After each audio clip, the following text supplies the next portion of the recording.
This video is brought to you by Alpine Academy, subject Chemistry, class first year, Sindh textbook board, Jamshoro. Chemistry, class first year, second year, Sindh textbook board, Jamshoro. Assalamu alaikum guys, welcome to Alpine Academy, lecture number 3, chapter number 7 of your textbook Chemistry, Solution and Electrolytes. Okay, इस lecture में हम लोग इंशाल्लाह different types के numericals देखेंगे related to oxidation number. किसी भी atom का किसी भी मॉलिक्यूलर फार्मूला में उसका ऑक्सीडेशन नंबर क्या है, कैसे कैलकुलेट होता है, उसको हम डिटेल में पढ़ेंगे। उसके अलावा हम फर्दर रिडॉक्स रिएक्शंस को कवर करेंगे और रिडक्शन और ऑक्सीडेशन क्या डिफरेंस होता है, उनके रिएक्शंस में कैसे हम जो कहते हैं रिकग्नाइज करते हैं कि कहाँ रिडक्शन हो रही है, कहाँ ऑक्सीडेशन हो रही है। ये सारी चीज़ हम इस लेक्चर में कवर करेंगे अपनी। बाकी जो है इंशाल्लाह बैलेंसिंग ऑफ केमिकल इक्वेशंस मैं आपको लास्ट लेक्चर में कवर करवाऊंगा, जो हमारा लेक्चर नंबर 4 होगा। तो उसमें मैं डिटेल में बैलेंस कराऊंगा इक्वेशंस को कि एसिडिक और बेसिक मीडियम की इक्वेशंस को कैसे बैलेंस करते हैं। बट इस लेक्चर में हम बाकी सारी चीज़ों को कवर करने की कोशिश करेंगे। ठीक है, सो स्टार्ट करते हैं अपना लेक्चर।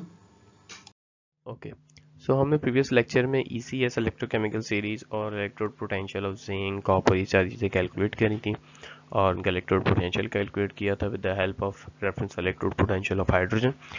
इस लेक्चर में हम सबसे पहले ऑक्सीडेशन नंबर को रीड कर लेते हैं। ऑक्सीडेशन नंबर को अगर मैं आपको सिंपली अल्फाज में बताऊं तो उसका मतलब ये होता है कोई भी एटम जब भी रिएक्ट करता है तो अपने पास से कुछ ना कुछ इलेक्ट्रॉन्स चार्ज अपेयर कर लेते हैं आफ्टर रिएक्शन। कहाँ पे? अपने ऊपर। ठीक है, अब उस इलेक्ट्रॉन चार्ज को हम बोलते हैं, या इलेक्ट्रिक चार्ज को हम बोलते हैं ऑक्सीडेशन नंबर। ठीक है, अब ये इलेक्ट्रिक चार्ज कैसे उसके ऊपर आता है? जब वो किसी से रिएक्ट करता है, या तो वो अपने पास से एक इलेक्ट्रॉन डोनेट करता है या फिर अपने पास एक इलेक्ट्रॉन एक्सेप्ट करता है। ठीक है, ये एक से ज़्यादा इलेक्ट्रॉन लेता है, डिपेंड करता है एटम कौन सा है। तो जितने इलेक्ट्रॉन लिए जा रहे हैं, जितने इलेक्ट्रॉन डोनेट किए जा रहे हैं, वो इलेक्ट्रिक चार्ज के ऊपर बताया जा रहा है कि उतना इलेक्ट्रिक चार्ज उसके ऊपर आएगा अगर वो जितने ट्रांसफर ऑफ इलेक्ट्रॉन करता है। ठीक है, उसको इलेक्ट्रिक चार्ज कहते हैं। अब सिंपली ये है कि the formal charge on the atom in the compound और ion under consideration is known as oxidation number और स्टेट। एक फॉर्मल चार्ज है। ठीक है, फॉर्मल चार्ज का मतलब क्या है कि ये एक्चुअल चार्ज नहीं है एटम के मॉलिक्यूल का। ठीक है, ये it's not an actual charge on the atom of in a molecule. ठीक है, ठीक है, तो ये उसका रियल चार्ज नहीं होता। या मोस्टली ऐसा होता है कि कुछ एटम जैसे हैं ऑक्सीजन, उसके ऊपर -2 का चार्ज आ जाता है, तो -2 उसका वैसे रियल चार्ज ही है, बट वो किसी दूसरे के साथ रिएक्ट करके अपने ऊपर -1 भी रख सकता है। ठीक है, ज़रूरी नहीं है वो -2 ही रखे अपने पास। ठीक है, तो चार्जेस चेंज होते रहते हैं। ठीक है, उनके जो ऑक्सीडेशन नंबर हैं चेंज होते रहते हैं, इस वजह से इनको फॉर्मल चार्ज कहा जाता है। ठीक है, जो कि रियल चार्ज नहीं है ये इनके, ये रिएक्शन की वजह से जो चार्ज आते हैं उनको हम बोलते हैं फॉर्मल चार्ज। ठीक है, और ये एटम के ऊपर आते हैं, कंपाउंड हो, मॉलिक्यूल हो या आयन हो, किसी पे भी आ सकता है, ज़रूरी नहीं है एक एटम के ऊपर ही आए। सॉरी। ठीक है, ये कंपाउंड के ऊपर आएंगे या फिर आयन के ऊपर भी आ सकते हैं। जैसे हमने प्रीवियस लेक्चर्स में Na+Cl नेगेटिव पढ़ा है बहुत बार, तो इसी तरह Na पॉजिटिव Cl नेगेटिव ही जो नेगेटिव और पॉजिटिव हैं ये आपके ऑक्सीडेशन नंबर हैं। ठीक है, और ये under consideration is known as oxidation number, और इन सबको हम ऑक्सीडेशन नंबर बोलते हैं। No any compound is completely ionic in covalent bond, but we imagined as completely ionic. ठीक है, अब इन ऑक्सीडेशन नंबर्स को कैलकुलेट करने के लिए हम क्या एक इमेजिनेशन लेते हैं कि जितने भी एटम्स हैं, ठीक है, जितने भी कंपाउंड हैं कोवेलेंट बॉन्ड के, वो आयोनिक है सारे, जबकि ऐसा नहीं होता। ठीक है, कोवेलेंट बॉन्ड में आयोनिक कंपाउंड प्रॉपर या 100% आयोनिक कंपाउंड नहीं होते, आयोनिक बॉन्ड में होते हैं 100%। ठीक है, कोवेलेंट बॉन्ड में नहीं होते। हम कोवेलेंट बॉन्ड को इमेजिन करते हैं, जैसे अगर मैं HCl लेता हूँ, ठीक है, H है और Cl है, ये आपके पास एक रिएक्शन है HCl का। अब इसके ऊपर पार्शियली नेगेटिव साइन आता है, ठीक है, और इसके ऊपर आ जाता है पार्शियली पॉजिटिव साइन। ठीक है, तो ये पार्शियली पॉजिटिव पार्शियली नेगेटिव का मतलब है कि ये कंप्लीटली आयोनाइज्ड नहीं है। ठीक है, ये पार्शियली आयोनाइज्ड है, तो इसका मतलब ये 100% आयोनिक नहीं होते, बट हम इस चीज़ को जो हमने लिखा है HCl को, हम इसको कंसिडर करेंगे 100% ionic in oxidation for finding oxidation state. ठीक है, ऑक्सीडेशन स्टेट निकालने के लिए हम इस चीज़ को थोड़ा गलत अंडरस्टैंड करने की कोशिश करेंगे यहाँ पे, कि इसको हम समझेंगे कि ये 100% आयोनिक है, बट ऐसा नहीं है, हम सिर्फ इमेजिनेशन कर रहे हैं ताकि हम ऑक्सीडेशन नंबर किसी दूसरे का कैलकुलेट कर सकें। ठीक है। In a covalent compound, the more electronegative atom owned other less electronegative atom. Covalent compound में क्या होता है कि जब मोर इलेक्ट्रोनेगेटिव एटम होता है, ठीक है, मोर इलेक्ट्रोनेगेटिव एटम यहाँ पे कौन सा है, Cl है। ठीक है, ये आपके पास मोर इलेक्ट्रोनेगेटिव एटम है, और आपके पास लेस इलेक्ट्रोनेगेटिव एटम कौन है, H है। इलेक्ट्रोनेगेटिविटी हाइड्रोजन की 2.1 होती है, क्लोरीन की 3 होती है, तो ज़्यादा इलेक्ट्रोनेगेटिव कौन हुआ, क्लोरीन हो गया। तो ये कहना चाह रहे हैं कि कोवेलेंट कंपाउंड में जो ज़्यादा इलेक्ट्रोनेगेटिव होता है वो एटम को, मतलब उसके ऊपर नेगेटिव चार्ज आता है। ठीक है, जो ज़्यादा इलेक्ट्रोनेगेटिव होगा वो इलेक्ट्रॉन को अपनी तरफ खींचेगा, जिसकी वजह से उसके ऊपर क्या चार्ज आ जाएगा, फॉर्मल चार्ज कौन सा आ जाएगा, फॉर्मल नेगेटिव चार्ज आ जाएगा। ठीक है, क्लियर है ये बात, कि जो ज़्यादा इलेक्ट्रोनेगेटिव उसके ऊपर फॉर्मल नेगेटिव चार्ज, और जो लेस इलेक्ट्रोनेगेटिव है उसके ऊपर फॉर्मल पॉजिटिव चार्ज आ जाएगा, जैसे यहाँ पे हाइड्रोजन के ऊपर पॉजिटिव चार्ज आ रहा है। ठीक है, अब इसमें क्या हो रहा है, अगर हम ऑक्सीजन और हाइड्रोजन की एग्जांपल है जो आपकी बुक में लिखी हुई है, कि वाटर में आपके पास ये होता है कि दो हाइड्रोजन जो हैं उनके इलेक्ट्रॉन्स को ऑक्सीजन ओन कर लेता है, रख लेता है। क्यों रखता है, क्योंकि ऑक्सीजन ज़्यादा इलेक्ट्रोनेगेटिव है। ठीक है, जिसकी वजह से उसके ऊपर -2 का फॉर्मल नेगेटिव चार्ज आ जाता है, और बाकी दोनों हाइड्रोजन के ऊपर फॉर्मल पॉजिटिव चार्जेस आ जाते हैं।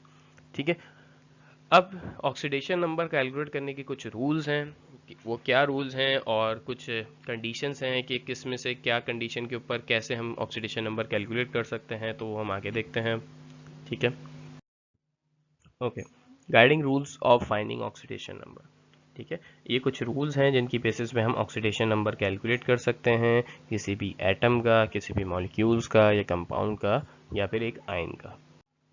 तो सबसे पहला रूल क्या है, the oxidation number of all the elements in free state is 0।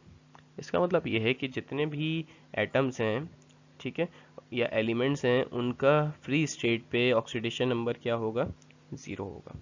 ठीक है, 0 से मुराद कि उनकी पावर 0 लिखी जाएगी। ठीक है, फ्री स्टेट मीन्स कि ऐसे एलिमेंट जो कि कभी रिएक्ट ही नहीं कर रहे किसी भी, मतलब किसी से भी उस वक्त रिएक्ट नहीं कर रहे हैं, उनको हम बोलते हैं फ्री स्टेट।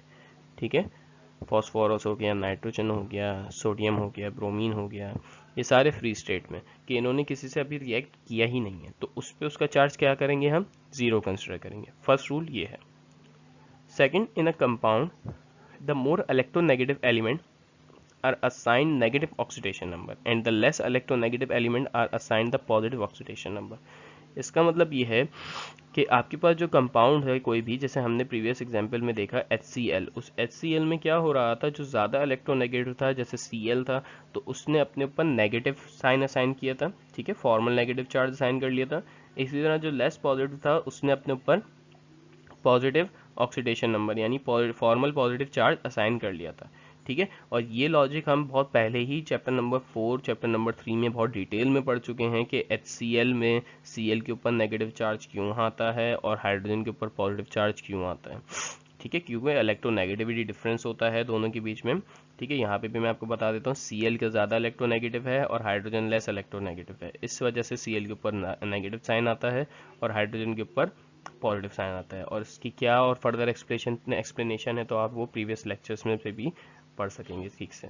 ठीक है, जैसे ये है Cl के ऊपर नेगेटिव चार्ज है। अच्छा, इसमें Cl और F, ठीक है, यहाँ पे अपोजिट साइंस हो गए और यहाँ HCl में अपोजिट साइन है। H के ऊपर पॉजिटिव, Cl के ऊपर negative charge, but Cl positive और F नेगेटिव क्यों हो रहा है, ये बात बहुत इंपॉर्टेंट है, क्योंकि ज़रूरी नहीं है Cl हर किसी के साथ नेगेटिव ही हो। ठीक है, जिसका इलेक्ट्रोनेगेटिविटी ज़्यादा होगी उसके ऊपर नेगेटिव साइन आएगा। अब यहाँ पे ClF वाले केस में इलेक्ट्रोनेगेटिविटी किसकी सबसे ज़्यादा है, फ्लोरीन की। ठीक है, फ्लोरीन की इलेक्ट्रोनेगेटिविटी पूरे पीरियोडिक टेबल में सबसे हाईएस्ट है और वो है 4।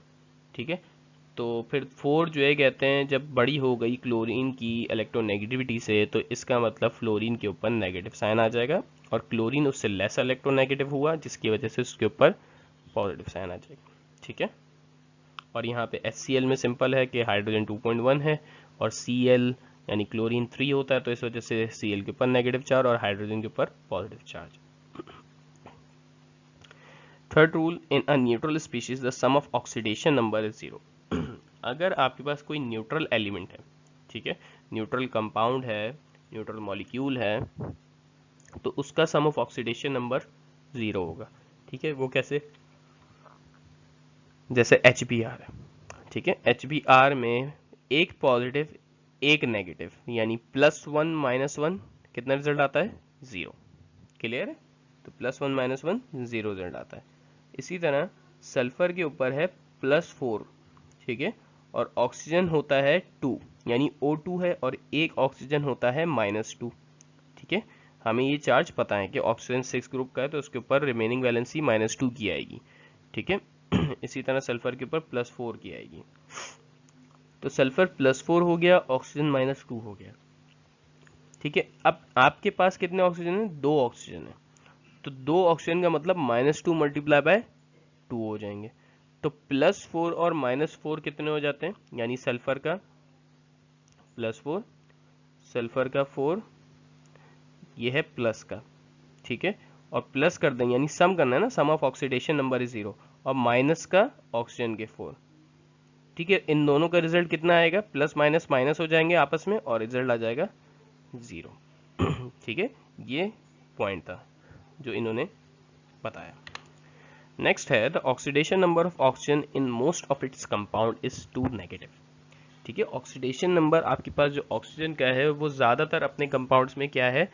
2 नेगेटिव है। ठीक है, जब भी हमने ऊपर -2 रखा था, जैसे SRO, ठीक है, इसमें भी आपके पास ऑक्सीजन का साइन क्या है? -2 है, और यहाँ पे स्ट्रोंशियम जो है आपके पास, वो आपके में भी स्ट्रोंशियम है। ठीक है, SR, इसका साइन आपके पास +2 आ रहा है, तो यहाँ पे भी न्यूट्रल सब्सटेंस है। ठीक है, H2O में आपके पास हाइड्रोजन के ऊपर 1 चार्ज होता है और 2 हाइड्रोजन है, तो इसका मतलब 1 2 2+, और ऑक्सीजन इस हिसाब से यहाँ क्या होगा? 2- हो जाएगा इसको न्यूट्रल करने के लिए। इसी तरह कार्बन के ऊपर +4 का चार्ज होता है, 4th ग्रुप का है कार्बन एटम। ठीक है, तो 4 का चार्ज को बैलेंस करने के लिए कितने ऑक्सीजन लगाने चाहिए हमें? 2 ऑक्सीजन लगाने चाहिए, क्योंकि एक ऑक्सीजन का चार्ज होता है -2, तो -2 को जब 2 से मल्टीप्लाई करो तो -4 आ जाएगा, तो इस हिसाब से यहाँ पे ये बैलेंस हो जाएगा। अच्छा, द एक्सेप्शंस आर फ्यू। अब ऐसे एलिमेंट्स जिनके ऊपर ऑक्सीजन का चार्ज -2 नहीं आता, वो कौन कौन से हैं? जैसे आपके पास oxygen in is less electronegative. अब यहाँ पे पहले वाले केस में ऑक्सीजन जो है कम इलेक्ट्रोनेगेटिव, इस वजह से उसके ऊपर -2 का चार्ज आया ही नहीं। किसका चार्ज आ गया? +1 का चार्ज आ गया। क्यों? क्योंकि ज्यादा इलेक्ट्रोनेगेटिव कौन है? आपका फ्लोरीन है। ठीक है, तो ज्यादा इलेक्ट्रोनेगेटिव होगा वही इलेक्ट्रॉन लेगा। ठीक है, और जो लेस इलेक्ट्रोनेगेटिव होगा उसमें से इलेक्ट्रॉन रिमूव होना शुरू होगा। तो इस हिसाब से यहाँ पे ऑक्सीजन के ऊपर +1 का चार्ज है, और यहाँ पे आपके पास ऑक्सीजन कितने हैं? 2 है। ठीक है, तो इस हिसाब से आपके पास +2, और यहाँ पे आपके पास -2 आ जाएगा फ्लोरीन की वजह से। तो फ्लोरीन का -1 मल्टीप्लाई बाय 2 -2, और यहाँ पे ऑक्सीजन के ऊपर +2। ठीक है, तो ये इक्वल हो गया एक तरीके से। दूसरी एग्जांपल आपके पास परऑक्साइड की है। ठीक है, जिसमें आपके पास सोडियम परऑक्साइड बन रहा है। सोडियम परऑक्साइड में आपके पास सोडियम के ऊपर नेगेटिव चार्ज आ रहा है। ठीक है, और ऑक्सीजन के ऊपर भी नेगेटिव -1 का चार्ज आ रहा है, तो दोनों के ऊपर सेम चार्जेस आ रहे हैं। ठीक है, इस वजह से ये भी न्यूट्रल है। तो कहने का मकसद ये है कि ज़रूरी नहीं है कि ऑक्सीजन के ऊपर -2 चार्ज ही आए हमेशा। ठीक है, और भी कुछ केसेस है, और भी कुछ सब्सटेंसेस हैं जिसके ऊपर ऑक्सीजन का साइज, उसका चार्ज कुछ और आता है। इसी तरह जैसे सुपर ऑक्साइड है, उसमें पोटेशियम सुपर ऑक्साइड में ऑक्सीजन का चार्ज होता है -1/2। ठीक है, तो 1/2 भी हो सकता है। क्लियर है? Okay, the oxidation number of hydrogen when combined with non metal is +1। ठीक है, ये दूसरा रूल है आपके पास, जिसमें जब हाइड्रोजन नॉन मेटल्स के साथ मिलता है तो उसकी वैलेंसी के ऊपर +1 का चार्ज होता है। ठीक है, नॉन मेटल्स वो जो कि फोर्थ ग्रुप या थर्ड ग्रुप से स्टार्ट होते हैं, ठीक है, मोस्टली फोर्थ ग्रुप से स्टार्ट होते हैं। तो आपके पास सबसे पहले CH4 है, यहाँ पे कार्बन आपके पास 4 नेगेटिव होगा, क्योंकि हाइड्रोजन की इलेक्ट्रोनेगेटिविटी कार्बन की इलेक्ट्रोनेगेटिविटी से कम है, इस वजह से कार्बन के ऊपर नेगेटिव चार्ज आया है, और हाइड्रोजन की इलेक्ट्रोनेगेटिविटी कम है जिसकी वजह से उसके ऊपर प्लस का चार्ज आया है। तो इस चीज़ को बैलेंस करने के लिए -4 कार्बन को बैलेंस करने के लिए, यानी कार्बन की जो -4 की वैलेंसी है उसको बैलेंस करने के लिए हमें कितने हाइड्रोजन रिक्वायर्ड होने चाहिए? 4 हाइड्रोजन। क्यों? क्योंकि एक हाइड्रोजन के ऊपर +1 का चार्ज होता है। 4 को अगर हम 1 से मल्टीप्लाई कर देंगे तो +4 आ जाएगा, और -4 + 4 0 कर देगा। ठीक है, हमारी कोशिश ये होती है कि हम मॉलिक्यूल को न्यूट्रल करने की कोशिश करें। ठीक है, और अगर नहीं हो पा रहा, क्योंकि हमें वही सब्सटेंस चाहिए और उस सब्सटेंस के अलावा हमें उसकी किसी दूसरे सब्सटेंस की ज़रूरत नहीं है, और उस वक्त वो न्यूट्रल नहीं हो पा रहा, तो हम फिर उसको न्यूट्रल नहीं करते। बट अगर न्यूट्रल हो रहा है तो हम उसको न्यूट्रल करने की कोशिश करेंगे, यानी यहाँ पे CH2 भी हो सकता था, ठीक है, लेकिन ऐसा कुछ हुआ नहीं।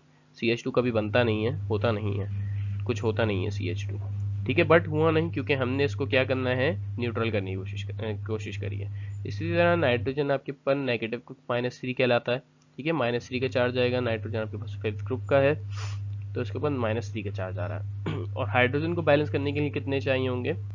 +1 होता था, 3 चाहिए होते, तो हाइड्रोजन यहाँ पे 3 ही है। 3 1 +3, हाइड्रोजन का +3 हो गया, नाइट्रोजन का -3 हो गया, दोनों एक दूसरे से कैंसिल आउट। ठीक है, इसी तरह हाइड्रोजन फ्लोरीन में हाइड्रोजन प्लस है तो फ्लोरीन नेगेटिव है, दोनों न्यूट्रल है। When combined with metal of lower electronegativity, the oxidation number of hydrogen is 1-। ठीक है, अच्छा, पहली बात, हम ऑक्सीडेशन नंबर को, बहुत इंपॉर्टेंट बात है, ऑक्सीडेशन नंबर हमेशा +1 -1 नहीं लिखे जाते, 1 + 1 - ऐसे लिखे जाते हैं। ठीक है, इनकी नेगेटिव और पॉजिटिव साइंस नंबर के बाद लिखते हैं। ठीक है, उससे हम इसको पहचान सकते हैं कि ये हमारा ऑक्सीडेशन नंबर लिखा हुआ है। क्लियर है? ठीक है, तो अब यहाँ पे NaH, ठीक है, Na आपके पास हाइड्रोजन से लेस इलेक्ट्रोनेगेटिव है, जिसकी वजह से Na के ऊपर पॉजिटिव साइन आया है, और हाइड्रोजन अब यहाँ पे हो गया है नेगेटिव। ठीक है, हाइड्रोजन 1- हो गया है। इसी तरह कैल्शियम आपके पास लेस इलेक्ट्रोनेगेटिव है हाइड्रोजन से, तो हाइड्रोजन के ऊपर -1 का चार्ज आया, और कैल्शियम +2 का चार्ज रखता है, सेकंड ग्रुप का है, इस वजह से +2 चार्ज रखता है। तो हाइड्रोजन कितने लगाने पड़े हमें? 2 लगाने पड़े, ताकि इसको न्यूट्रल हम कर सकें। ठीक है, 6th ऑक्सीडेशन नंबर रूल आपके पास ये है कि the oxidation number of fluorine in its compound is always 1 negative. कि ऑक्सीडेशन नंबर फ्लोरीन का कितना होगा? हमेशा 1 नेगेटिव होगा किसी भी कंपाउंड में, हमेशा।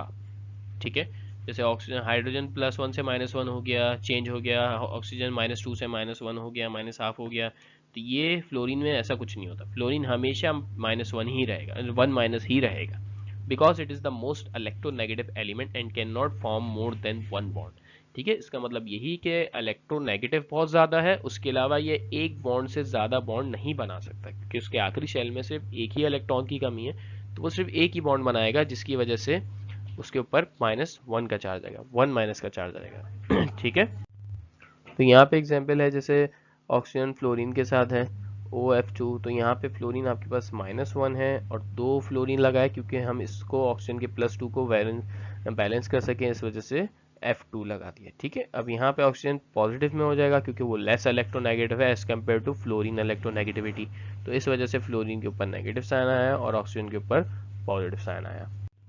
यहाँ पे दूसरी एग्जांपल ये है SF6, ठीक है, सल्फर और फ्लोरीन की एग्जांपल है। सल्फर आपके पास +6 का चार्ज रख रहा है, तो इस हिसाब से फ्लोरीन कितने होने चाहिए? 6 फ्लोरीन होने चाहिए, ताकि इसको बैलेंस कर सकें, और फ्लोरीन के ऊपर -1 का साइन आएगा।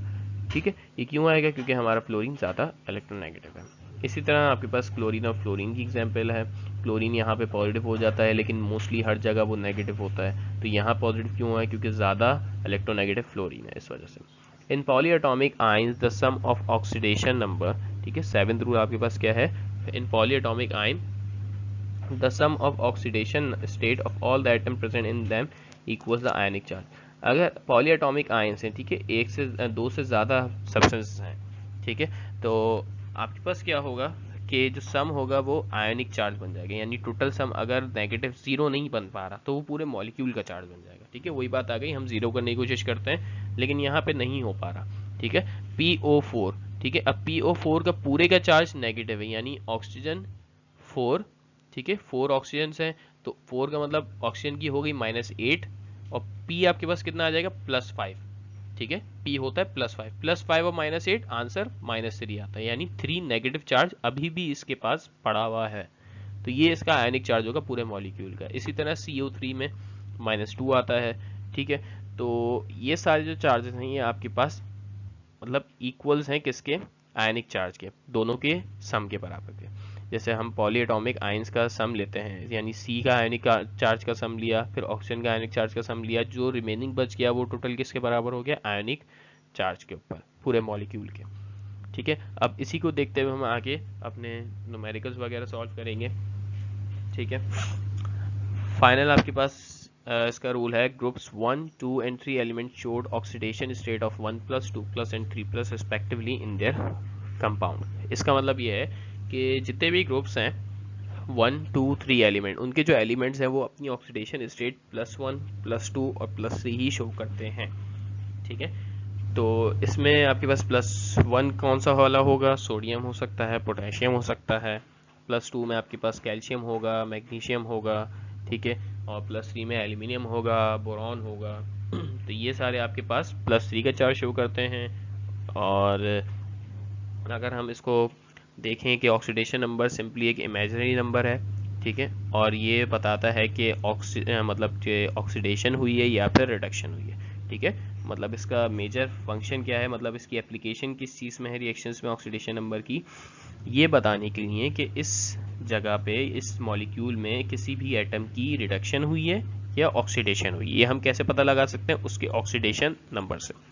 ठीक है, in an oxidized form of an element the oxidation number is more positive. अगर ऑक्सीडेशन नंबर पॉजिटिव में है तो उसका मतलब उसकी ऑक्सीडेशन हुई है, अगर ऑक्सीडेशन नंबर नेगेटिव है तो उसका मतलब उसकी रिडक्शन हुई है। ठीक है, तो ये इसकी एप्लीकेशन भी है एक तरीके से ऑक्सीडेशन नंबर्स की, कि हम ऑक्सीडेशन नंबर से क्या कैलकुलेट कर सकते हैं, क्या इन्फॉर्मेशन ले सकते हैं कि इसमें रिडक्शन हो रही है या ऑक्सीडेशन हो रही है। ठीक है, तो अब हम आगे इसके न्यूमेरिकल्स देख लेते हैं। एग्जाम्पल नंबर 1 आपकी, अच्छा एग्जाम्पल नंबर 1 आपकी बुक की है, give the oxidation number of 10 in SnCl2 and SnCl4। SN आपको SN जो है आपके पास ये 10 कहलाता है, स्टेनोस कहते हैं इसका, स्टेनोस केमिकल नेम है, बट जो कॉमन नेम है वो 10 कहलाता है। ठीक है, हमें 10 की ऑक्सीडेशन नंबर कैलकुलेट करना है इन दो फॉर्मूलाज में। सबसे पहले हम SnCl2 में निकालते हैं। ठीक है, सॉल्यूशन क्या है, we have to find the oxidation number of stannous. ठीक है, स्टेनोस का ऑक्सीडेशन नंबर कैलकुलेट करना है, तो इसके लिए क्या करेंगे हम, फर्स्ट इट इज़ न्यूट्रल। ठीक है, सबसे पहले ये बात याद रखनी है कि SnCl2 आपके पास जो भी कंपाउंड है उसके ऊपर कोई चार्ज नहीं आ रहा, यहाँ कोई चार्ज नहीं है। ठीक है, प्लस भी नहीं है, माइनस भी नहीं है, कुछ भी नहीं है, तो इसका मतलब ये कौन सी स्पीशीज हुई, नेट न्यूट्रल स्पीशीज कहलाएगी। ठीक है, ये कंपाउंड आपके पास न्यूट्रल कहलाएगा, यानी इसका जो चार्ज होगा वो बराबर किसके होगा, जीरो के। न्यूट्रल मतलब जीरो चार्ज। ठीक है, कोई चार्ज नहीं है। हम इसी इक्वेशन को देखते हुए Sn का ऑक्सीडेशन नंबर कैलकुलेट करेंगे। ठीक है, न्यूट्रल चार्ज है तो यानी इस पूरी इक्वेशन को किसके इक्वल ले लिया, जीरो के इक्वल ले लिया हमने। ठीक है, तो हमने निकालना है Sn का।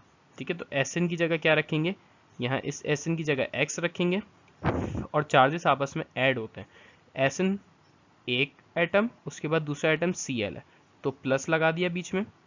ठीक है, ये प्लस बीच में आ गया दो एटम्स को ऐड करने के लिए। बाकी क्लोरीन का आपको पता है कि ऑक्सीडेशन नंबर -1 होता है, क्योंकि क्लोरीन एक इलेक्ट्रॉन ही ले सकता है। ठीक है, तो इसके ऊपर -1 का चार्ज आ गया क्लोरीन के ऊपर। और कितने क्लोरीन है टोटल आपके पास, टोटल क्लोरीन आपके पास है 2।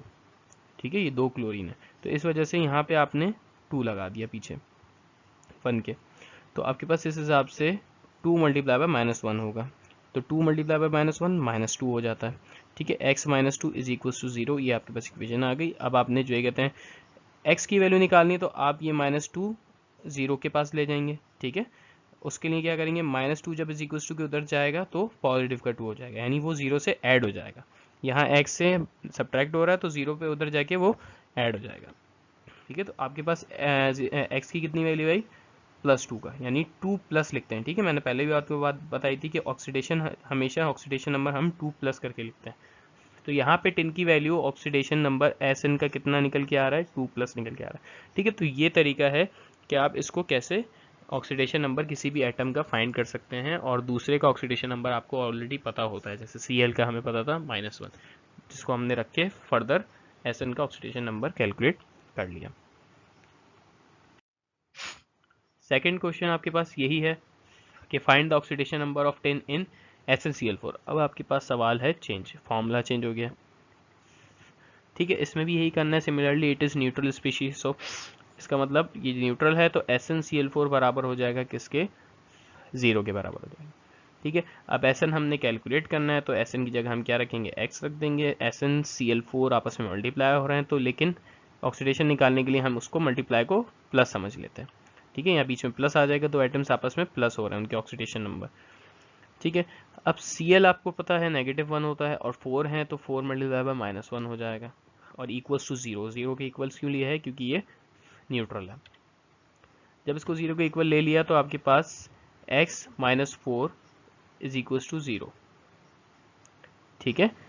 तो अब यहाँ पे आप क्या सिंपल करेंगे, -4 को आप 0 के साथ ले जाएंगे और x को अकेला छोड़ देंगे ताकि आपकी x की वैल्यू आ जाए, वो आ जाएगी 4 पॉजिटिव, ठीक है। 4 पॉजिटिव यानी आपके पास यहाँ पे स्ट्रेनोस का चार्ज कितना है, 4 पॉजिटिव है इस फॉर्मूले के लिए, SnCl4 के लिए, क्योंकि ये न्यूट्रल है इस वजह से इसको भी +4 ही आना था, ठीक है। क्लियर है। Find the oxidation number of nitrogen in nitric acid. अब आपने नाइट्रोजन का निकालना है नाइट्रिक एसिड में से, तो नाइट्रिक एसिड का फॉर्मूला आपको पता होना चाहिए क्या होता है। नाइट्रिक एसिड का फॉर्मूला होता है HNO3, ठीक है, हाइड्रोजन नाइट्रेट। ये आपके पास नाइट्रिक एसिड का फॉर्मूला है। अब इसमें से आपको नाइट्रोजन का ऑक्सीडेशन नंबर कैलकुलेट करना है। हाइड्रोजन का हमें पता है +1 होगा, ऑक्सीजन -2 होता है, और नाइट्रोजन का हम कैसे कैलकुलेट करेंगे, इसके फॉर्मूले में ही रख के करेंगे, ठीक है। And oxidation number of oxygen is 2- and hydrogen is 1+, ठीक है। Now we know that HNO3 is ionically neutral, और हमें ये पता है कि ये आयनिक चार्ज इस पूरे मॉलिक्यूल का 0 है, यानी ये न्यूट्रल मॉलिक्यूल है, ठीक है। न्यूट्रल कंपाउंड है, सॉरी मॉलिक्यूल नहीं, ये न्यूट्रल एक कंपाउंड है। तो हम न्यूट्रल कंपाउंड के लिए क्या करेंगे, HNO3 के चार्ज को ले लेंगे किसके बराबर, 0 के बराबर, ठीक है। तो हम वहाँ पे यही स्टेप अपनाएंगे। SnCl4 जो यहाँ पे हमने यूज़ किया स्टेप, यही स्टेप यहाँ पे भी यूज़ करेंगे। HNO3 इज इक्वल टू 0 कर देंगे फिर उसके बाद H की जगह हम +1 रखेंगे, फिर H और N आपस में मल्टीप्लाई हो रहे हैं तो बीच में उनके चार्जेस ऐड हो रहे होंगे, प्लस लगा दिया। N का चार्ज हमने कैलकुलेट करना है तो N की जगह पे X लिख देंगे, ठीक है।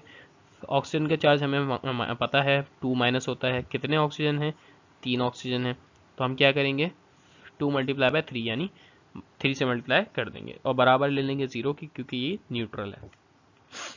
अब क्या हुआ, +1 एज इट इज रहा, x भी एज इट इज रहा, 2 × 3 6, और -2 जब 3 से मल्टीप्लाई होगा तो -6 आ जाएगा, ठीक है। अब यहीं पे इसको फर्दर कैलकुलेशन करेंगे। +1 - 6 आपके पास -5 होता है, तो x - 5 इज इक्वल टू 0। अब ये -5 x के साथ माइनस हो रहा है तो 0 के साथ क्या हो जाएगा, जब इज इक्वल टू के राइट हैंड साइड पे जाएगा तो पॉजिटिव में हो जाएगा, तो x इज इक्वल टू +5। तो इसका मतलब ये है कि नाइट्रोजन का जो ऑक्सीडेशन नंबर है नाइट्रिक एसिड में वो +5 आ रहा है, ठीक है। क्लियर। ऐसे सबके हमने ऑक्सीडेशन नंबर कैलकुलेट करने हैं।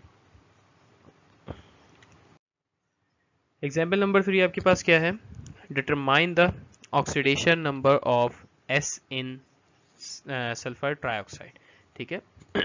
आपने सल्फर का ऑक्सीडेशन नंबर कैलकुलेट करना है, और ये जो कंपाउंड है वो आयनिकली न्यूट्रल नहीं है, ठीक है, क्योंकि इसके पूरे कंपाउंड के ऊपर एक 2- का चार्ज आ रहा है, ठीक है। ये नेगेटिव कंपाउंड है, ठीक है। तो इसमें क्या होगा, solution since SO3 is ionically anion, ठीक है, ये एनाइन है। एनाइन मतलब नेगेटिव में जो आयंस होते हैं, because the 2- ionic charge on its compound, और ये किस वजह से एनाइन हो गया है, क्योंकि इसके ऊपर 2- का चार्ज है। माइनस का चार्ज एनाइन, अगर पॉजिटिव का चार्ज होता है तो कैटाइन बोलते हैं हम इसको, ठीक है।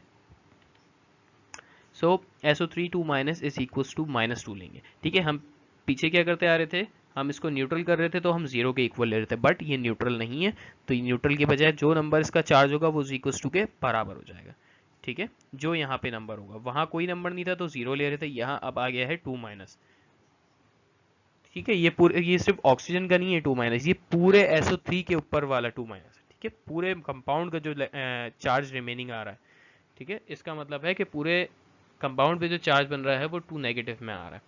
तो इस हिसाब से हम इसको बराबर ले लेंगे -2 के। अब हमने निकालना है सल्फर का ऑक्सीडेशन नंबर, तो सल्फर की जगह हम रखेंगे x और प्लस कराएंगे, दो एटम्स के बीच में हमेशा प्लस आएगा, और फिर जब ऑक्सीजन, हमें पता है कि ऑक्सीजन का होता है -2 चार्ज, तो -2 कितने से मल्टीप्लाई होंगे, 3 ऑक्सीजन है तो 2 × 3 हो जाएगा और इज इक्वल टू -2, वो चलता जाएगा ऐसे। तो x - 6 इज इक्वल टू -2 हो गया। अब ये -6 जब -2 के पास जाएगा तो +6 हो जाएगा, ठीक है, ऐसे होगा। +6 - 2 आपके पास +4 का रिजल्ट देगा, ठीक है। तो यहाँ पे आपके पास x का चार्ज कितना आया, +4, और हम लिखेंगे इसको 4 पॉजिटिव करके, ठीक है। ये मैंने सिर्फ प्लस की रिप्रेजेंटेशन दी है, इसका आंसर प्लस में आ रहा है, बट इसको लिखने का तरीका 4 पॉजिटिव ही है, ठीक है। तो आपके पास सल्फर ट्राइऑक्साइड में S की वैल्यू कितनी, X की ऑक्सीडेशन नंबर कितना है, सल्फर का ऑक्सीडेशन नंबर +4 है, ठीक है, okay.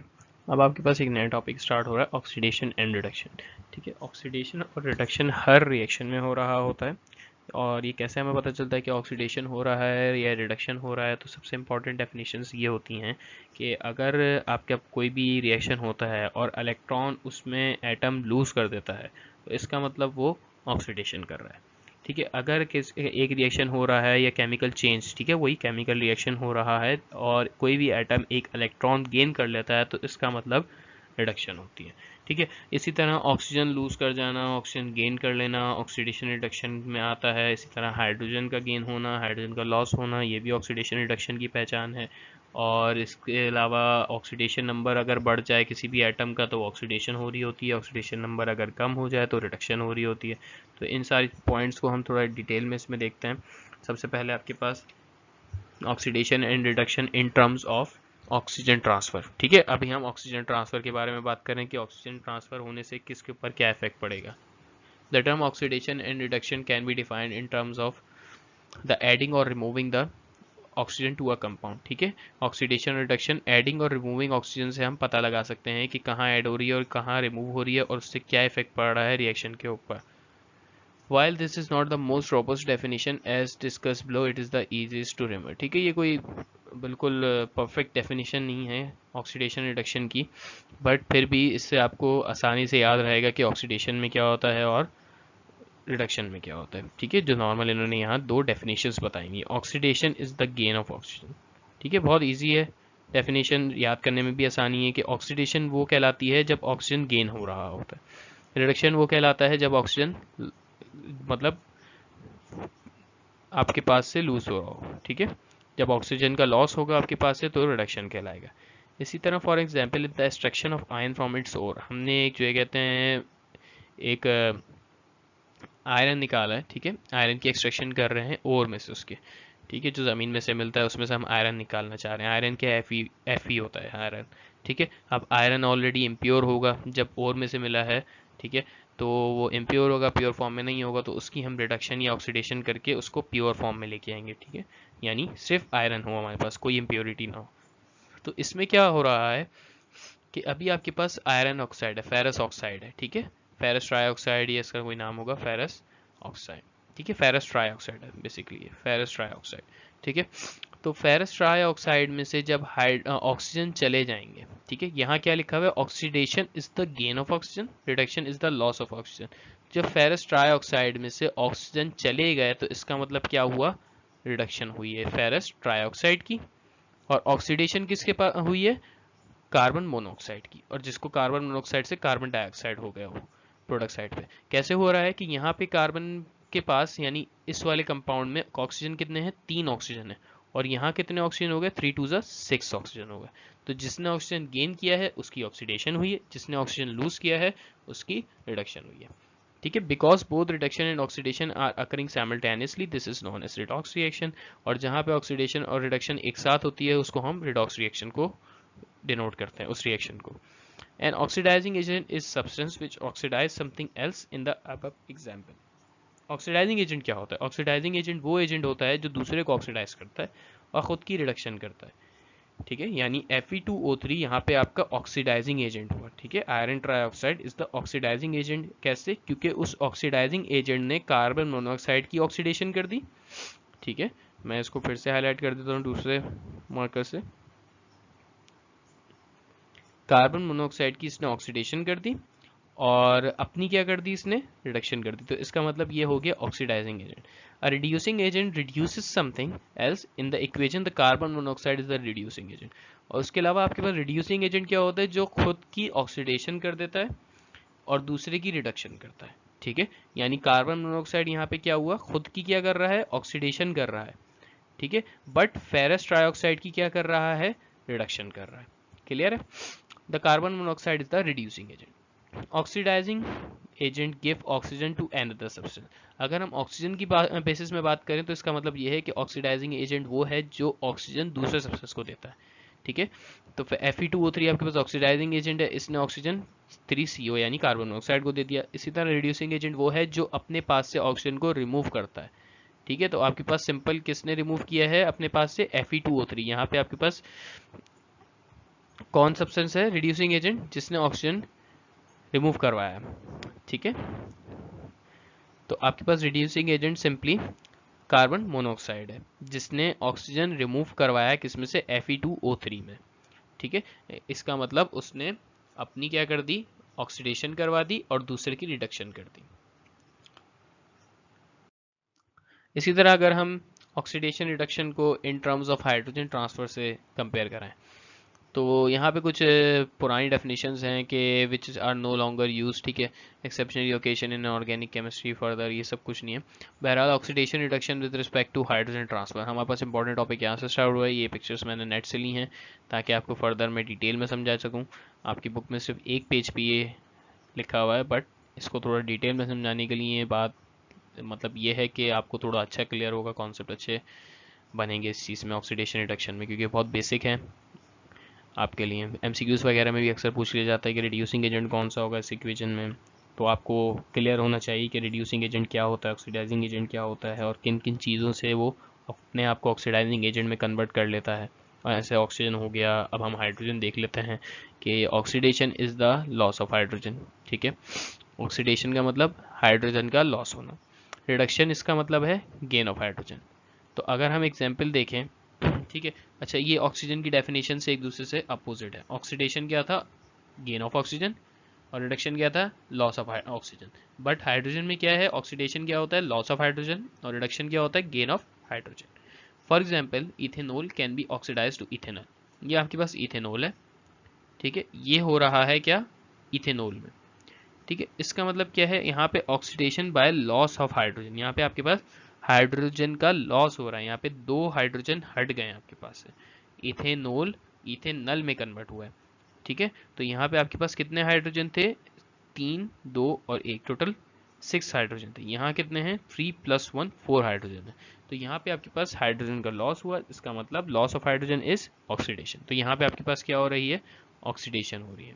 An oxidizing agent is required to remove the hydrogen from the ethanol। अब ऑक्सीडाइजिंग एजेंट क्या होगा, जो खुद की रिडक्शन करेगा और दूसरे की ऑक्सीडेशन कर रहा होगा।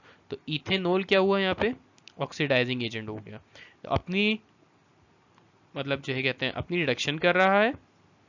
ठीक है, और दूसरे की ऑक्सीडेशन करवा रहा है। इसी तरह use oxidizing, commonly use oxidizing agent is potassium dichromate solution acidified with dilute sulphuric acid. आपके पास common oxidizing agent potassium dichromate होता है। And ethanol can be reduce back to ethanol by adding hydrogen, और यही चीज़ वापस से किस में कन्वर्ट हो सकती है, इथेनॉल में, अगर हम हाइड्रोजन को ऐड करवा दें। ठीक है, तो इसी तरह आपके पास जो है कहते हैं a possible reducing agent is sodium tetrahydridoborate. ठीक है, NaBH4। Again the equation is too complicated to consider at this point. ठीक है, बहरहाल ये इक्वेशन को हम इतना डिटेल में नहीं पढ़ेंगे इसमें, बस मतलब ये है समझाने का कि जब भी हाइड्रोजन की कमी होगी तो ऑक्सीडेशन होगी, और जब भी हाइड्रोजन गेन किया जाएगा तो वो रिडक्शन होगा। ठीक है, ये दोनों एक दूसरे के रिवर्सिबल रिएक्शंस हैं। ठीक है, वापस से अगर हम CH3CHO में हाइड्रोजन 2 हाइड्रोजन ऐड करवा दें तो वापस से आपके पास इथेनॉल बन जाएगा। ठीक, और यहाँ पे आपके पास रिडक्शन हो जाएगी, कैसे, क्योंकि ये इथेनॉल बेसिकली CH3CHO 2 हाइड्रोजन ले लेगा और इथेनॉल में कन्वर्ट हो जाएगा। More precise definition oxidizing reducing agent are, okay, oxidizing agent add oxygen to another substance. Oxidizing agent वो सब्सटेंस है जो दूसरे सब्सटेंस में ऑक्सीजन ऐड करवाता है या फिर हाइड्रोजन रिमूव करवाता है। ठीक है, यानी loss of hydrogen is oxidation. तो ऑक्सीडाइजिंग एजेंट वो हुआ जो हाइड्रोजन रिमूव करवाए दूसरे में से या फिर ऑक्सीजन दे दे दूसरे को, और रिड्यूसिंग एजेंट वो होगा जो रिमूव करे ऑक्सीजन दूसरे सब्सटेंस में से और अपने अंदर हाइड्रोजन ऐड कर दे, ठीक है, सॉरी दूसरे में ही हाइड्रोजन भी ऐड कर दे, ठीक है। दोनों बातों से यहाँ पे क्लियर हो रहा है कि रिड्यूसिंग एजेंट वो है जो ऑक्सीजन रिमूव करवाता है दूसरे में से और हाइड्रोजन ऐड करवाता है, यानी रिड्यूसिंग एजेंट जो दूसरे की रिडक्शन कराए। तो रिडक्शन कैसे हो सकती है, एक तो ऑक्सीजन रिमूव करके और दूसरा हाइड्रोजन ऐड करके, ठीक है। इसी तरह ऑक्सीडाइजिंग एजेंट वो जो ऑक्सीडेशन करवाए दूसरों की, और ऑक्सीडेशन कैसे हो सकती है, ऑक्सीजन लेकर और हाइड्रोजन हटाकर, ठीक है, ओके। दूसरा आपके पास है oxidation reduction in terms of electron transfer. ये आपके पास थर्ड पॉइंट है, जब इलेक्ट्रॉन ट्रांसफर हो रहे हैं उसकी ऑक्सीडेशन रिडक्शन कैसे होती है। जब इलेक्ट्रॉन आपके पास लूज होता है, कोई भी एक एटम अपने पास से एक इलेक्ट्रॉन लॉस करता है तो उसको ऑक्सीडेशन कहते हैं, और कोई भी एक एटम उस इलेक्ट्रॉन को या किसी भी इलेक्ट्रॉन को गेन कर लेता है तो उसको आप रिडक्शन बोलते हैं, ठीक है। इसी तरह जो ये कहते हैं जो भी रिएक्शन हो रहे होते हैं, जैसे NaCl है, ठीक है, NaCl में क्या हो रहा है कि Na अपनी ऑक्सीडेशन करता है एक इलेक्ट्रॉन निकाल कर, ठीक है। इसी तरह Cl उस एक इलेक्ट्रॉन को ले लेता है और अपनी रिडक्शन कर लेता है, ठीक है। वही बात आ गई, जो गेन कर रहा है तो रिडक्शन हो रही है। और इजीली कैसे आप इसको याद कर सकते हैं, ऑयल और रिग से।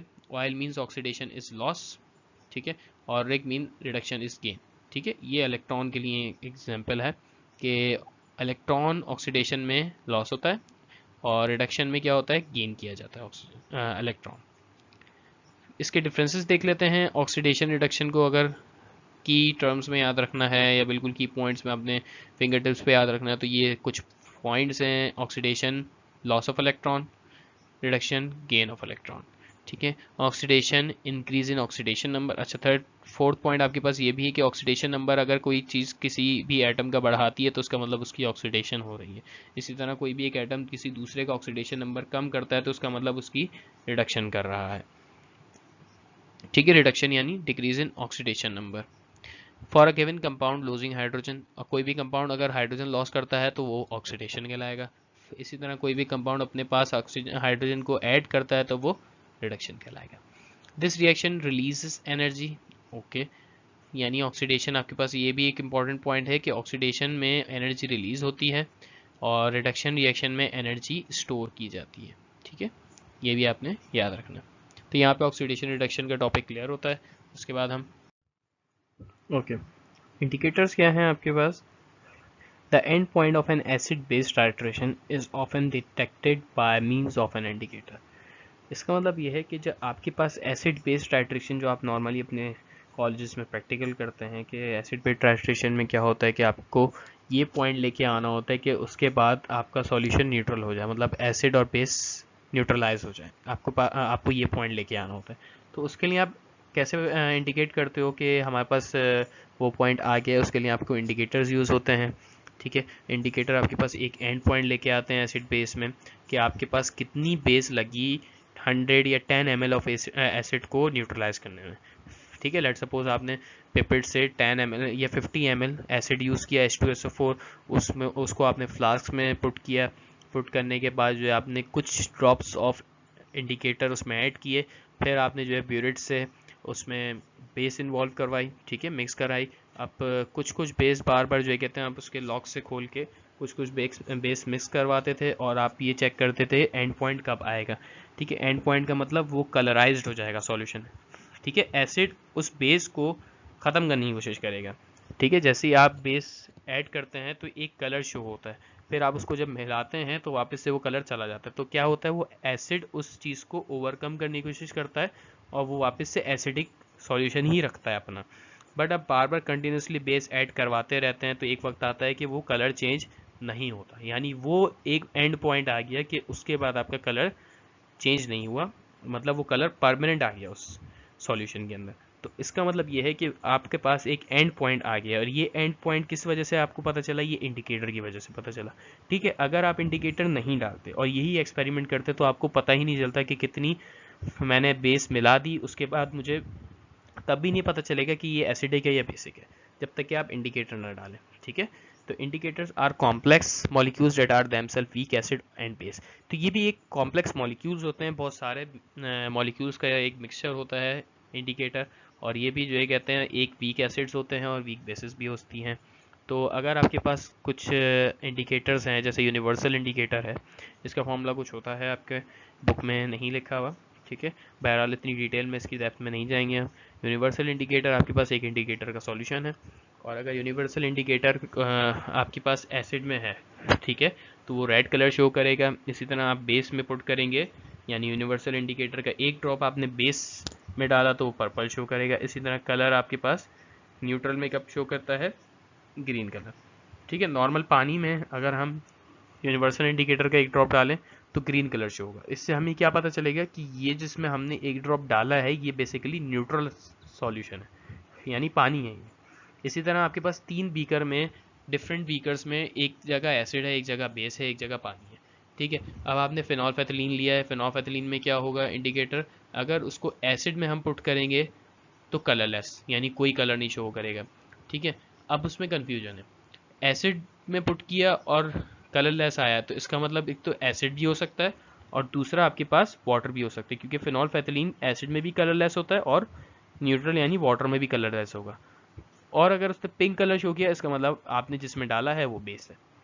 बट फिनॉल्फेथिलीन को आप एसिड और वाटर से अलग नहीं कर पाएंगे, ठीक है। फिनॉल्फेथिलीन वहाँ यूज़ होगा जहाँ पे बेस और एसिड हो या बेस और वाटर हो, ठीक है, उसमें से आपको चेक करना पड़े। इसी तरह मिथाइल ऑरेंज आप किसी भी तीनों सब्सटेंस के लिए यूज़ कर सकते हैं। अगर एसिड में डालेंगे तो रेड कलर शो करेगा, इसी तरह बेस में डालेंगे तो वो येलो कलर शो करेगा, और अगर आप न्यूट्रल सॉल्यूशन या पानी में डालेंगे तो वो ऑरेंज कलर शो करेगा। लिटमस पेपर आपके पास एसिड में रेड कलर शो करता है, बेस में ब्लू कलर शो करता है, और न्यूट्रल सॉल्यूशन या नॉर्मल पानी में पर्पल कलर शो करता है, ठीक है। ये सारे इंडिकेटर्स हैं जिससे हमें पता चलता है कि कौन सा सॉल्वेंट हमारा एसिड है, बेस है या वाटर है, सिंपल। ओके, अब इंडिकेटर्स कैसे वर्क करते हैं, उसकी क्या वर्किंग है, उसकी थ्योरी हम इसको देख लेते हैं। अच्छा, पहले अगर हम इंडिकेटर की बात करें कि इंडिकेटर सेलेक्ट करने का भी कुछ फैक्टर्स हैं कि वो डिपेंड करते हैं कि नेचर ऑफ एसिड्स और बेस क्या है। फॉर एग्जांपल, अगर स्ट्रॉन्ग एसिड है और वीक बेस है तो उसके लिए हम मिथाइल ऑरेंज मोस्टली यूज़ करते हैं इंडिकेटर। इसी तरह आपके पास जो है कहते हैं वीक एसिड है और स्ट्रॉन्ग बेस होगी तो उसके लिए फिनोल्फेथिलीन भी कॉमनली हम इसको यूज़ करते हैं, यानी उसके लिए हम उसको इंडिकेटर को सिलेक्ट करते हैं इस एसिड और बेस के लिए। इसी तरह अगर हम थ्योरी की बात करें, to understand the colour change of indicator in different medium consider the following example, ठीक है। अब हमने कोई एक इंडिकेटर लिया है HLN, ठीक है। HLN इंडिकेटर है, is being an indicator dissociate into H positive ion and indium negative ion, ठीक है। अब आपके पास इसका रिएक्शन है, डिसोसिएशन रिएक्शन H पॉजिटिव और इंडियम नेगेटिव में। Suppose HLN is red while its anion indium negative is yellow in colour. Suppose करें कि HLN रेड कलर में है, ठीक है। पूरा जो एटॉमिक स्ट्रक्चर है, मतलब सॉरी एटॉमिक कंपाउंड है HLN, HIN, सॉरी LN नहीं है, IN, HIN इज रेड, ठीक है। और आपके पास जो ये कहते हैं जब वो एनाइन हो, यानी उसका जो एनाइन है नेगेटिव आयन, वो आपके पास येलो इन कलर होता है। When there is an equal concentration of H and indium, then the indicator will give a mixture of two colors and will appear orange. और अगर आपके सॉल्यूशन में H positive ion और indium की concentration equal है तो इसका मतलब आपका इंडिकेटर सॉल्यूशन में या मिक्सचर में कौन सा कलर शो करेगा, ऑरेंज शो करेगा, ठीक है। अगर ये प्रोडक्ट साइड इक्वल हुई कंसंट्रेशन में, तो इसका मतलब ये है कि अगर हम ऐड करते हैं एसिड तो कंसंट्रेशन H की क्या हो जाएगी, बढ़ जाएगी। और हमने इक्विलिब्रियम में पढ़ा था कि जहाँ से कंसंट्रेशन बढ़ती है इक्विलिब्रियम उसके अपोजिट जाएगा, ठीक है। यानी वो जब अपोजिट जाएगा तो आपके पास दूसरी वाली चीज़ ज़्यादा बनने की कोशिश होगी। तो इसी तरह जब H पॉजिटिव आयन इंक्रीज होंगे, so the equilibrium towards the left hand side, यानी इक्विलिब्रियम आपका किस तरफ जाएगा, लेफ्ट हैंड साइड की तरफ जाएगा, ठीक है। यानी आपके पास HIN पूरा कंपाउंड ज़्यादा से ज़्यादा बनेगा इस केस में। More HIN will be found undissociated, ठीक है। इसका मतलब hence red colour will predominate. इसका मतलब ये है कि जब आप कंसंट्रेशन बढ़ा रहे हैं H पॉजिटिव आयंस की तो आपके पास क्या हो रहा है, इक्विलिब्रियम लेफ्ट साइड की तरफ जा रहा है और आपके पास ज़्यादा से ज़्यादा HLN क्रिएट हो रहे हैं, HIN, ठीक है। इसका मतलब ये है कि HIN हमारे पास क्या था, रेड कलर था, हमने ये सपोज किया, तो आपके सॉल्यूशन में रेड कलर ज़्यादा बार बार नज़र आ रहा होगा। इसका मतलब कि आपका इक्विलिब्रियम चेंज हो गया, शिफ्ट हो गया, लेफ्ट हैंड साइड की तरफ हो गया। किस वजह से, क्योंकि हमने ऐड कर दी कंसंट्रेशन, जब हमने एक एसिड डाल दिया, ठीक है। While if a base is added which consume H positive ion which causes the equilibrium to be shifted towards the right hand side. इसका मतलब ये है कि जब हम बेस ऐड करेंगे तो आपके H पॉजिटिव आयन कंज्यूम होंगे यानी कम होंगे। ठीक है, कैसे होंगे वो? NaOH हमने डाला तो H पॉजिटिव आयन जो आपकी प्रोडक्ट साइड पे होगा वो NaOH के OH के साथ वाटर बना देगा, जिसकी वजह से आपके पास H की कंसंट्रेशन कम हो जाएगी। ठीक है, और जब H कंसंट्रेशन कम हो गई तो आपका इक्विलिब्रियम राइट हैंड साइड की तरफ जाएगा, और राइट हैंड साइड का मतलब है कि H ज्यादा बनेंगे और इंडियम भी ज्यादा बनेंगे, बट H की कंसंट्रेशन क्या हो रही है? कम होती जा रही है साथ साथ, और इंडियम की कंसंट्रेशन के ऊपर कोई इफेक्ट नहीं पड़ रहा, वो बढ़ती जा रही है। इस वजह से आपका सॉल्यूशन किस कलर में नजर आएगा? येलो कलर में शो होना शुरू हो जाएगा। ठीक है, इससे क्या हो रहा है? जब राइट हैंड साइड पे जा रहा है इंक्रीज हो रही है कंसंट्रेशन इंडियम की, so the yellow colour predominate in acid. ठीक है, क्लियर हो रहा है? इसी तरह जैसे यहाँ पे ये अगर रिएक्शन वाइज देखें, ये रेड कलर है, अब ये डिसोसिएट हो रहा है H पॉजिटिव इंडियन नेगेटिव में। ठीक है, अब हमने क्या किया, इसमें एक HCl डाल दिया। ठीक है, HCl डालने से क्या हुआ? H दोनों ज्यादा हो गए। अब जब H ज्यादा हुए हैं तो आपके पास ज्यादा से ज्यादा प्रोडक्ट क्या बनेगा फिर? HIN। ठीक है, HIN ज्यादा बनना शुरू हो जाएगा और आपके पास फर्दर HCl बन जाएगा mixture, but colour red show करेगा ये। क्यों? क्योंकि आपके पास ज्यादा से ज्यादा HIN बन रहे हैं। इसी तरह बेस में क्या हो रहा है? HIN में जब हम फर्दर NaOH पुट कर रहे हैं, HIN तो अपना डिसोसिएट हो गया, जब NaOH में हमने ऐड किया तो आपके पास OH में टूटा और दूसरा Na पॉजिटिव में टूटा।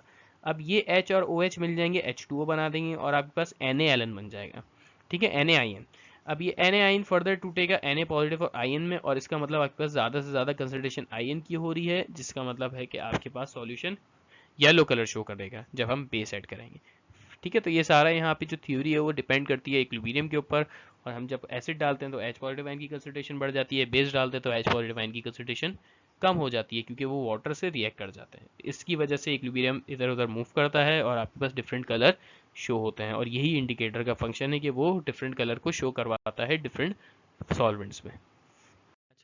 Strength of acids and base, हमने ये पढ़ा था कि आर्सेनियस थ्योरी में ये था कि जितने भी एसिड बेस हैं वो आयोनाइज होते हैं एक्वस सॉल्यूशन में, और हमें प्रोवाइड करते हैं H पॉजिटिव और OH नेगेटिव आयन। अगर एसिड डिसॉल्व हो रहा है, आयोनाइज हो रहा है, तो H पॉजिटिव आयन देगा, अगर बेस डिसॉल्व हो रही है, आयोनाइज होगी, तो वो OH नेगेटिव आयन देगी रिस्पेक्टिवली।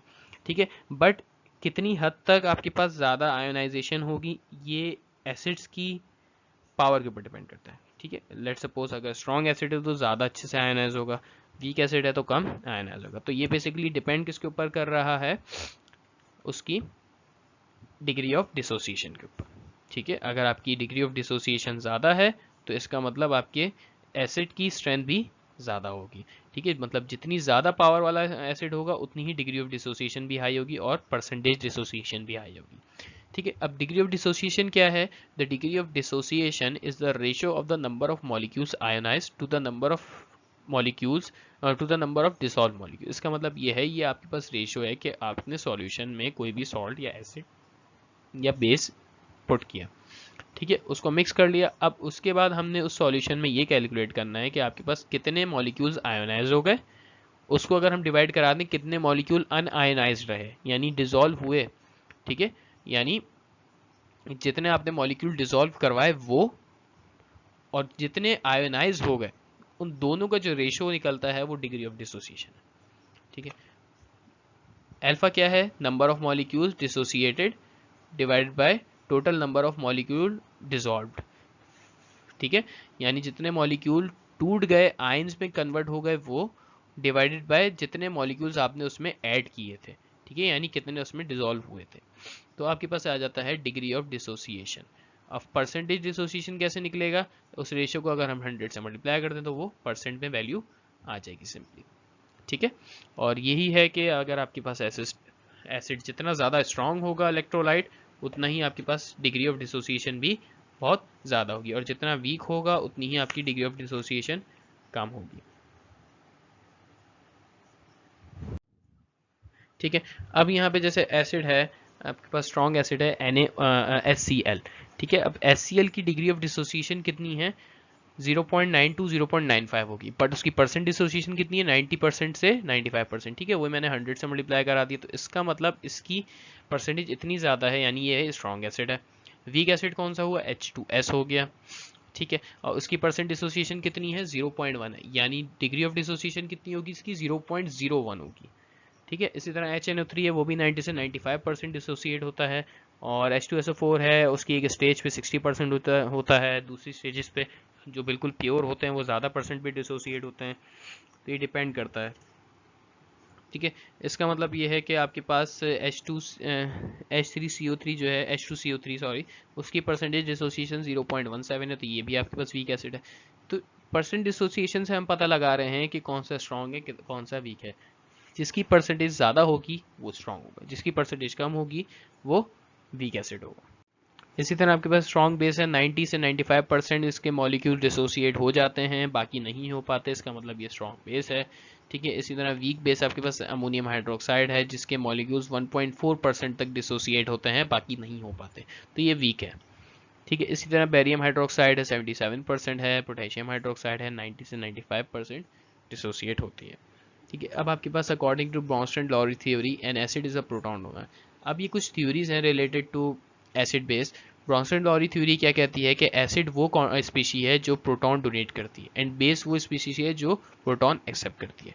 तो एसिड क्या हुआ, प्रोटॉन डोनेट करने वाला, ठीक है, और बेस क्या हुआ, प्रोटॉन एक्सेप्ट करने वाला। जैसे ये रिएक्शन है कि जब एक्वस सॉल्यूशन में एसिड है, ठीक है, यहाँ पे ये एसिड आपके पास, the formation of acid base theory in terms of equilibrium suggest. अच्छा, ये पहले रिएक्शन देख लेते हैं। HA क्या कह रहा है, जब HA वाटर के साथ डिसोसिएट होगा, मतलब रिएक्ट करेगा, तो आपके पास क्या मिलेगा, प्रोटॉन मिलेगा, ठीक है, H पॉजिटिव मिल रहे होंगे, इसका मतलब ये एसिड का सॉल्यूशन, ठीक है। यानी आपके पास प्रोटॉन डोनेट हुआ है यहाँ से, HA ये आपके पास एक सब्सटेंस है, हमें नहीं पता है कि ये क्या है, बट इस HA ने क्या किया है, अपने पास से एक प्रोटॉन डोनेट कर दिया है। और अकॉर्डिंग टू ब्रॉन्स्टन-लॉरी थ्योरी कि जो स्पीशीज प्रोटॉन डोनेट करती है वो एसिड कहलाएगी, तो यानी ये HA जो है ये हमारा एसिड हुआ, ठीक है। कैसे पता चला इसने प्रोटॉन दिया है, अपने पास से H हटा दिया और खुद को क्या कर लिया, नेगेटिव कर लिया, तो ये आपके पास एसिड हो गया, ठीक है। और बेस स्पीशी वो होगी जो कि एसिड को एक्सेप्ट कर लेगी, तो H3O आपके पास क्या कहलाएगा, वो बेस कहलाएगा फिर, जो कि इसको एक्सेप्ट करेगा प्रोटॉन को। The formation of acid-base theory in terms of equilibrium suggests a way of measuring the strength of acid's base. Equilibrium से भी हम जो है कहते हैं एसिड बेस की स्ट्रेंथ को कैलकुलेट कर सकते हैं। For the above equilibrium dissociation constant of the acid HA is given by. अब इसके डिसोसिएशन कांस्टेंट कैसे निकलेगा, प्रोडक्ट की कंसंट्रेशन का प्रोडक्ट डिवाइड बाय रिएक्टेंट की कंसंट्रेशन का प्रोडक्ट, ठीक है। सिंपल वही इक्विलिब्रियम लॉ वाला फॉर्मूला लगाएंगे इसमें, और यहाँ पे हम इस हिसाब से कैलकुलेट कर लेंगे कि अगर लार्जर होगी वैल्यू डिसोसिएशन कांस्टेंट की, तो इसका मतलब एसिड कितना होगा, स्ट्रॉन्ग होगा, ठीक है। अगर Ka आपके पास ज़्यादा आया, जो हमने प्रीवियस इक्वेशन यूज़ करी Ka इक्विलिब्रियम से हमने निकाली, अगर वो स्ट्रॉन्ग मतलब ज़्यादा वैल्यू आई तो इसका मतलब स्ट्रॉन्ग एसिड। और इसी यही कहानी बेसिस के लिए भी है कि अगर आप same is true for basis, अगर हम बेस की डिसोसिएशन फैक्टर निकालें, डिसोसिएशन कांस्टेंट निकालें फॉर बेसिस, और उसकी भी वैल्यू बहुत ज़्यादा आती है, तो इसका मतलब वो भी आपके पास स्ट्रॉन्ग बेस कहलाएगी। तो आपके पास कुछ टेबल है जिसमें एसिड्स और उनकी डिसोसिएशन वैल्यूज़ हैं। हाइड्रोसायनिक एसिड है आपके पास है जिसकी डिसोसिएशन वैल्यू 4.8 एक्सपोनेंट -10 है, जो कि बहुत कम है। फॉर्मिक एसिड है आपके पास, उसकी एसिडिक वैल्यू 1.8 एक्सपोनेंट -4 है। इसी तरह आपके पास एसिटिक एसिड है, उसकी वैल्यू 1.8 एक्सपोनेंट -5 है। और क्लोरो एसिटिक एसिड है, उसकी वैल्यू 1.4 एक्सपोनेंट -3 है, जो कि सबसे ज़्यादा है इन सबसे।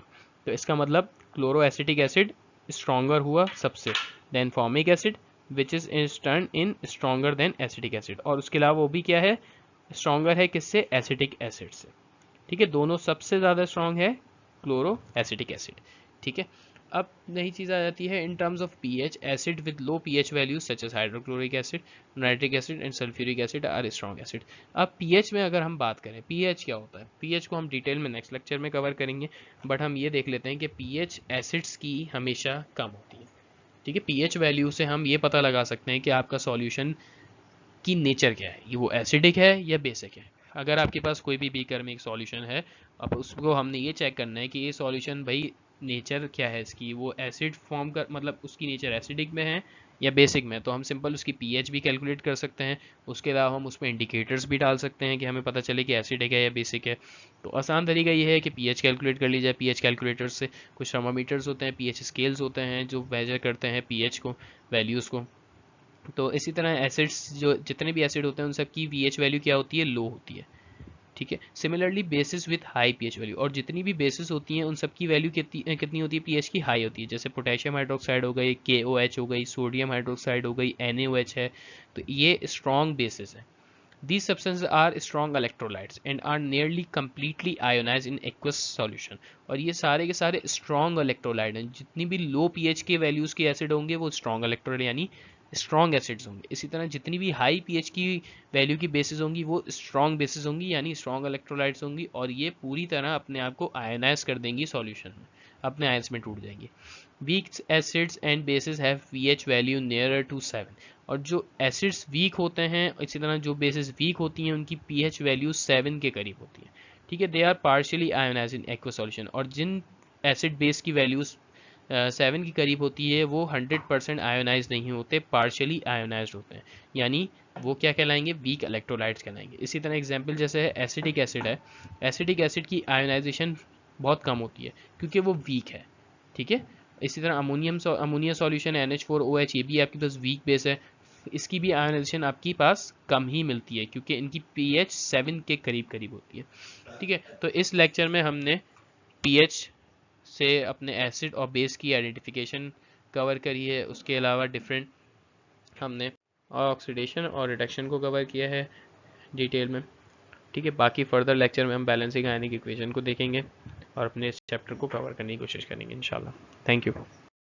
So if you have any queries related to any topic or any chapter, you can contact us on Gmail ID, or as well as you can contact us on WhatsApp number. And also if you have any queries regarding this video, you can comment in the comment section box and we will answer your queries. Kindly subscribe and like and share our video. Thank you so much.